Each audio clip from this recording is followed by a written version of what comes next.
Richard Lang, and these are my friends, Colin and Carole Oliver, that I've known for many years. And Colin first met Douglas in 1965. Hello. So, tell me about how you first came across seeing and how it's affected your lives. Okay, Richard. When I was about 15, Richard, I remember going on a trip to Cornwall and standing at Land's End on the headland and looking out to sea, beautiful seascape, and feeling very wrong and feeling kind of bottled up and squeezed in. And I really couldn't put my finger on why it was. But I think I know now, it was because I'd lost that child's vision of the world, of being open and taking in the scene. And you had a feeling of that? I felt that something was lost and something was wrong. And about a year later, I came across a book on yoga. And in this book, there was an extraordinary proposition, which was that what I was experiencing was not the whole story. That in fact, in here, inside myself, there was a true self. And this was spacious, clear, and without bounds. This really fired me up. Inspired you? Absolutely. And a short while later, I got interested in Buddhism. And then I went to the Buddhist summer school, British Buddhist summer school, with a friend called Rod Wooden. And there, this was 1965, I first met Douglas. Douglas gave a talk, and he also had a kind of morning session for about an hour before coffee, where a group of people came together. And I don't remember much about it, except that we sat quietly. And Douglas put out what I thought was an earnest plea for us to be honest about who we really are. This really registered, and a while later I wrote to him, and Douglas rather typically invited me to his home.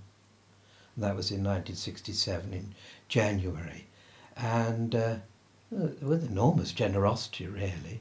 And I spent a day with Douglas at Nacton, and he was speaking about his way of looking at things.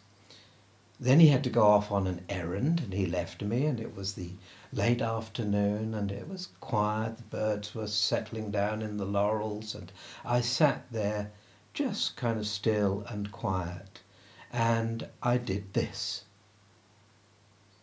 And it was just a kind of thing without any thought really, but I noticed as I did this that my fingers disappeared into nothingness.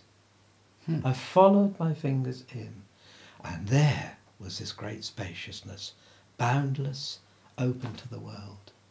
I recognised it. So you hadn't recognised it when you first met Douglas, it was at this meeting at Nacton? It was being with Douglas and going into it. And when Douglas came back again, I shared this with him, and he said, yes, this was exactly what he was exploring in his life. And the next thing that happened was that we had a meal together, and I just found it absolutely hilarious that as I was bringing the fork up to my face with food in it, the food was disappearing into this great nothingness. It just struck me as being so funny. Fantastic, fantastic. Amusing and deep. Yes, and I felt that I had come to this true self. And shortly after that, I met Carole. And what happened then, Carole?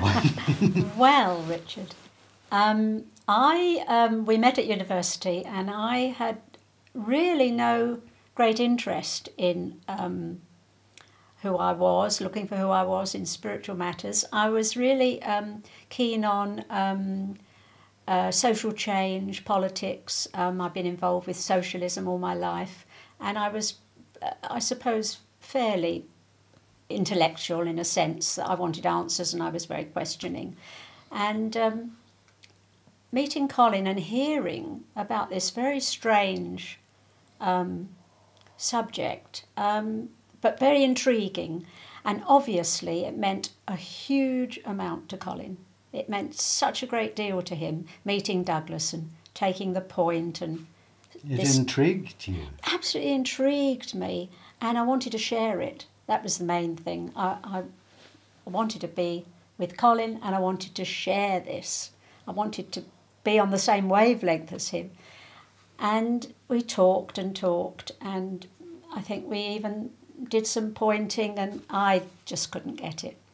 And I was just, all my, my brain, my intellect was saying, this can't be true.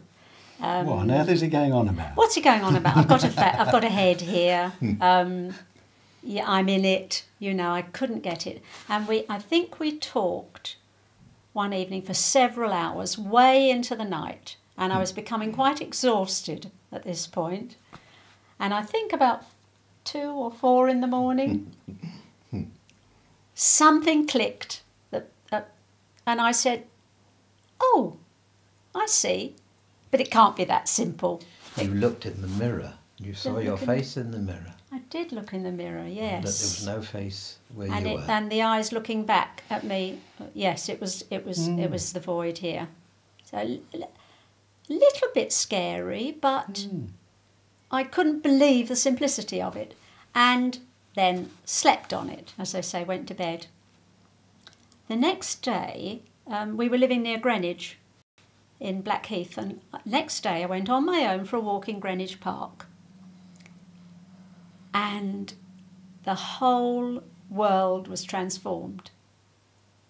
I just could not believe it. I was just blown wide open. There was nothing here to get in the way of the scene, the flowers and the trees and the birds. It was extraordinary day. I think just given it's not something you can summon up, but it was really powerful. Kind of snuck up on you. It did.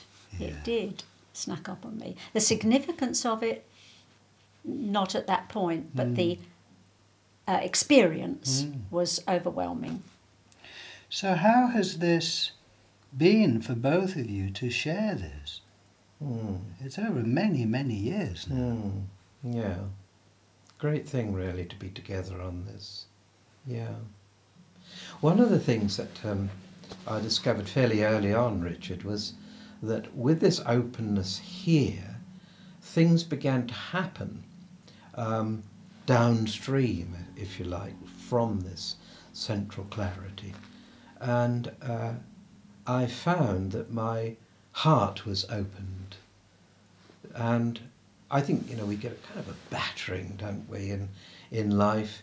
And the heart can shut down, it can toughen up and harden. And what I found was that by being open here, there was a kind of tenderness that occurred down in the heart. And this affected my life in the sense that I found myself very drawn to people who are marginalised in life. My heart went out to people. I worked for a while with people who had a problem with drugs and with alcohol, homeless people.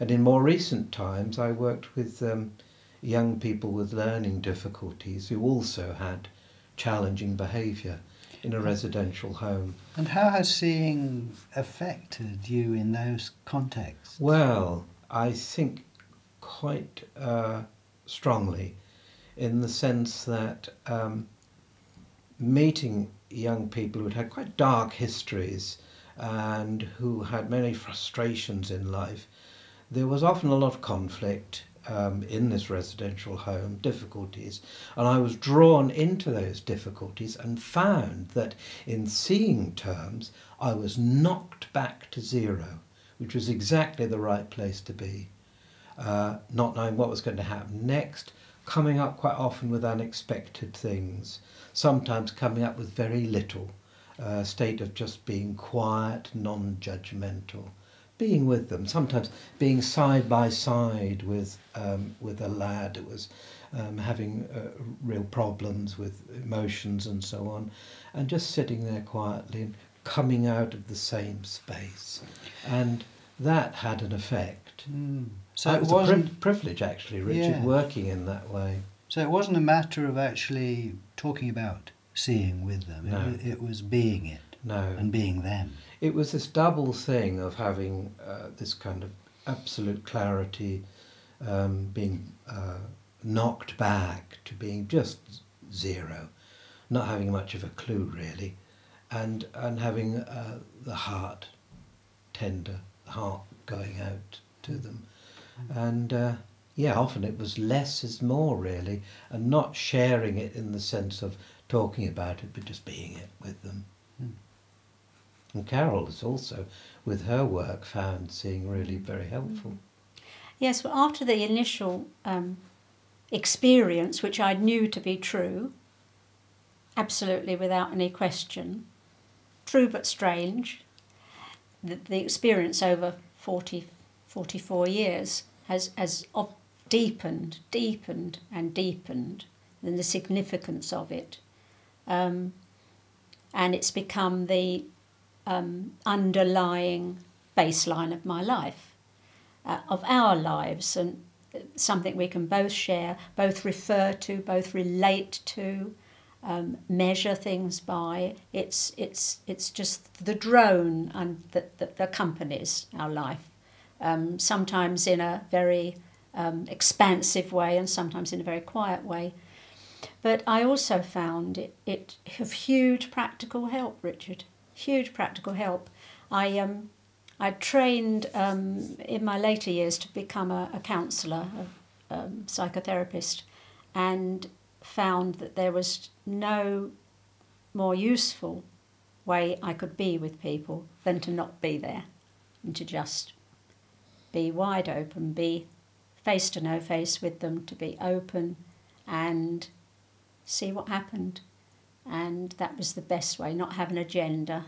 And as Colin said, things come up which are sometimes unusual, and it just felt authentic. It just felt the authentic way to be, and it leads me into just doing what needs to be done in situations. So again, you might not be mentioning it at all to these people, but that's where you're both coming from. Yes, occasionally I would possibly touch on it, but not directly. No. And this is not to say, Richard, that I should say that this makes one immune from the turbulent emotions of family life, of the worries of having children and grandchildren. One isn't immune. And of course, you empathise, you cry, you laugh, it's more, for me, a reference point. Yes, and a resource. And a resource, absolutely. Well, thank you very much for just sharing your experience about how practical it is in your lives. Really. Well, thank you, Richard. Thanks, Richard.